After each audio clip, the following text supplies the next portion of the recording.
Hello and welcome to Think Watercolour. Today's demonstration is another quick and loose sketch to show you how to overcome painter's block. This is a completely imagined scene of a bit of rough ground in the English countryside. So let me show you how to get started when you're struggling with what to paint. This is a sheet of Saunders Waterford 300 gram rough paper. And many beginners look at the white paper and become a little afraid of wasting it.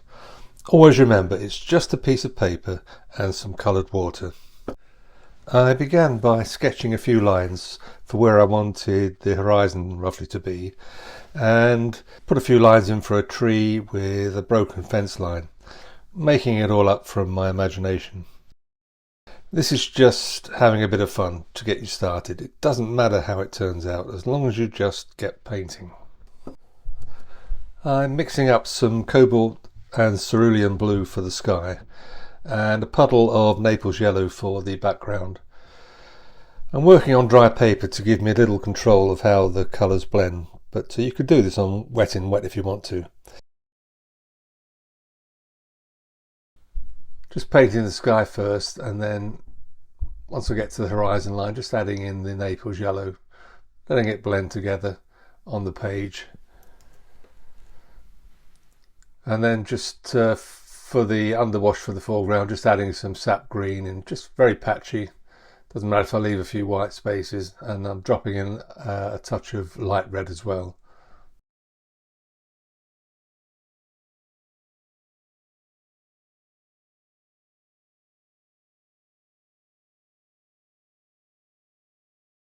I've let the initial wash dry, and I'm now going to add some midtones using the same colours. This is sap green, slightly stronger mix, and some of that light red.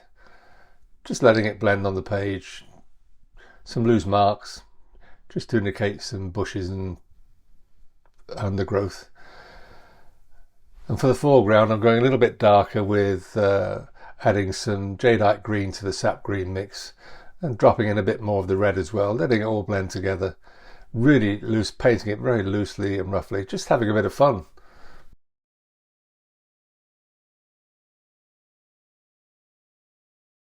This is going to look messy for quite a while to start with, and but just keep going, and if you're doing this, you'll be able to pull things together when you add darker tones and some details at the end. These midtones are going to dry much lighter, so bear that in mind when you mix colours. If it looks right on the palette, then just make it a little darker to allow for that lighter drying.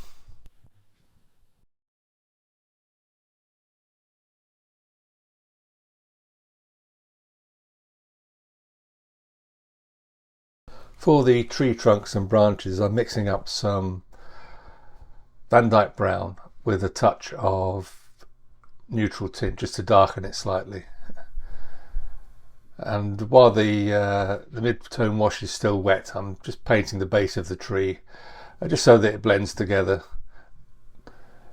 If I'd let it dry, it would have looked a little bit as if it was stuck on, so always let things blend together so that it looks more natural.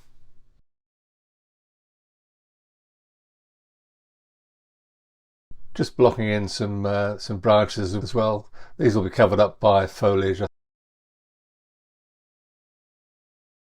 Just putting them in loosely.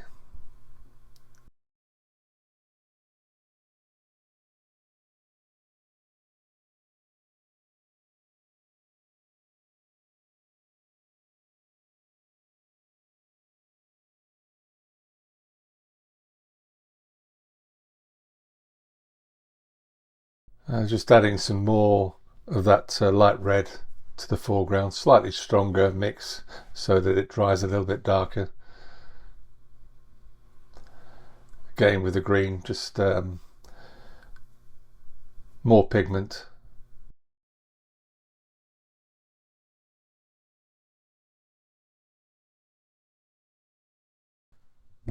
I've let that second wash dry, and I'm now just loosely painting in some broken fence posts and fence bars, and just adding a little bit of darkness under the base of the tree.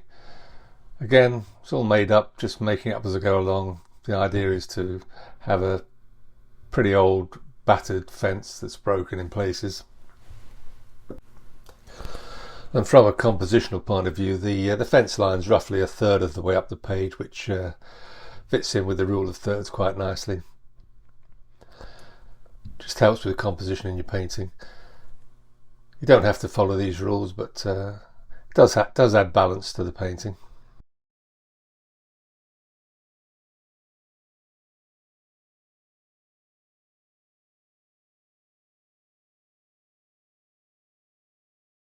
Just using a rigger here just to put in a few twigs and branches of smaller trees.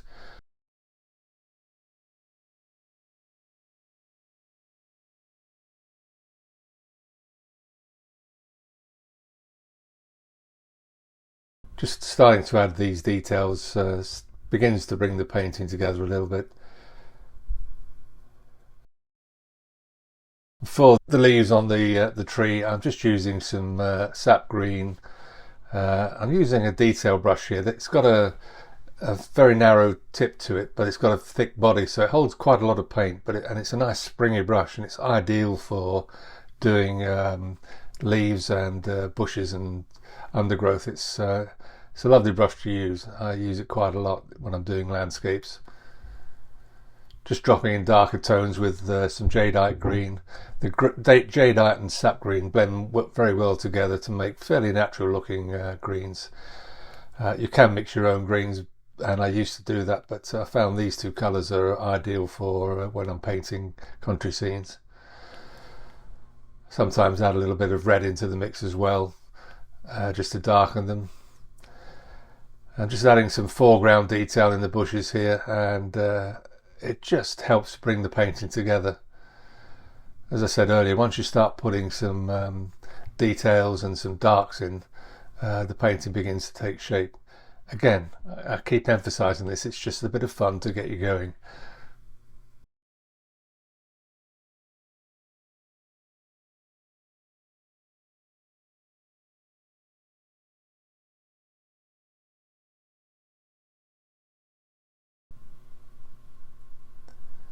Just darkening some of those leaves at the centre of the tree,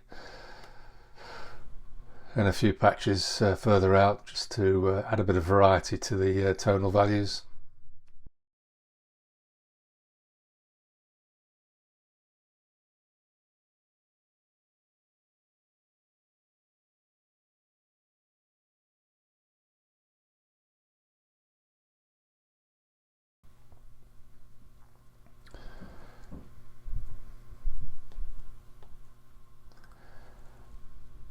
The leaves are all dry now, and I'm just adding some more branches with a rigger just to give the tree a little bit more definition, and some of the small trees below the branches. Just helps to bring the painting together, really.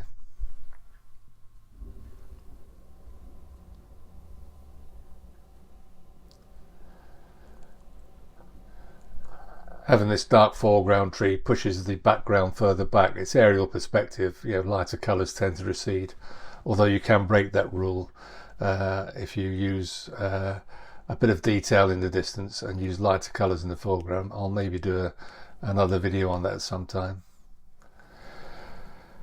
Just adding quite a strong mix of the light red here, just for some patches in the foreground, just to break up the green.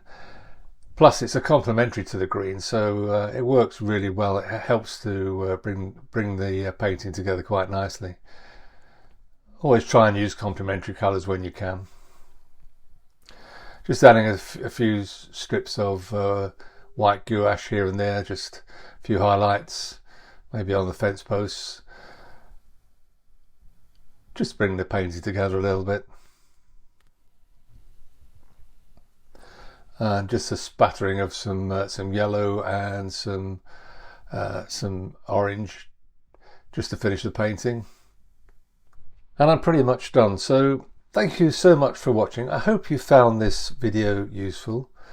If you're struggling to get started, do try something like this. It really helps. The more you paint, the more you'll learn. Learn from your mistakes and move on. I still make lots of mistakes. Every artist does. As long as you learn from it, it's fine. If you enjoyed this video, do give it a like. It always helps with YouTube. And if you're not a subscriber, subscribe and hit the notification bell. I do try and post once every week or so. And thanks again for watching.